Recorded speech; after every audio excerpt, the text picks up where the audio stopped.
So, Deputy Kenny, 5 minutes, please. Thank you, O'Cahirlick. It is a truism to say that the best route out of poverty is through work. I am confident that the Back to Work family dividend will prove to be a successful initiative for out-of-work parents with dependent children. It will help people to build a better financial future for themselves and for their families. That is what this bill is intended to do, to provide the legislative basis for the introduction of the Back to Work dividend as announced in Budget 2015 to help job seekers with families and lone parents to return to work. The bill also provides for a number of other changes to the Social Welfare Consolidation Act of 2005 in conjunction with this, including the extension of the job seekers allowance transitional arrangements to all lone parents where the youngest child is between the ages of 7 and 13 years.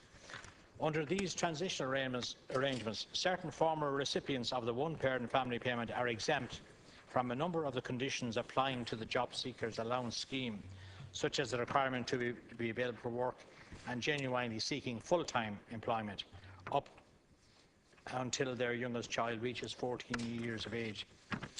Budget 2015 announced the introduction of the Back to Work family dividend scheme to provide a financial incentive to job seekers and recipients of one-parent family payment who have children and who cease claiming their social welfare payment on account of that person or where it's applicable, that person's spouse or civil partner or cohabitant taking up employment, increasing hours of employment or taking up self-employment. This dividend will act as a further incentive to work in addition to the existing family income supplement. The dividend will operate during the period of the economic recovery and will be available to job seekers and lone parents who take up or increase the level of their employment at any stage up until the end of March 2018. A person who meets the eligibility criteria for the scheme will be entitled to a weekly payment for up to 2 years following on from the ending of the claim for the job seekers payment or one family payment.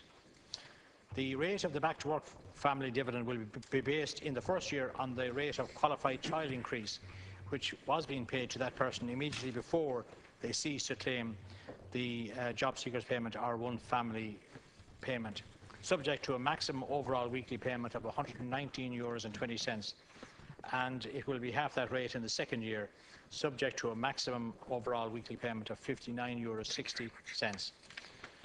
While the Back to Work family dividend scheme will commence on the enactment of this bill, applications are being accepted from people who have taken up employment or self-employment or increased their hours of employment since the 5th of January 2015. However, the first payments will not be made until the legislative provisions underpinning the scheme come into operation on the enactment of this bill. Payments will be backdated where the date of application is between January and the date of the enactment of the bill. The government is making very significant progress in getting people back to work, but the momentum for this needs to be increased and accelerated. Budget 2015 saw the introduction of this new and innovative scheme to help job seekers with families and lone parents to take up employment. Essentially, it will provide a financial incentive to job seekers and recipients of one-parent family payment with child dependents to take up employment, increase the hours they work, or become self-employed. This dividend will be paid in addition to the existing family income supplement. I commend the bill to the House.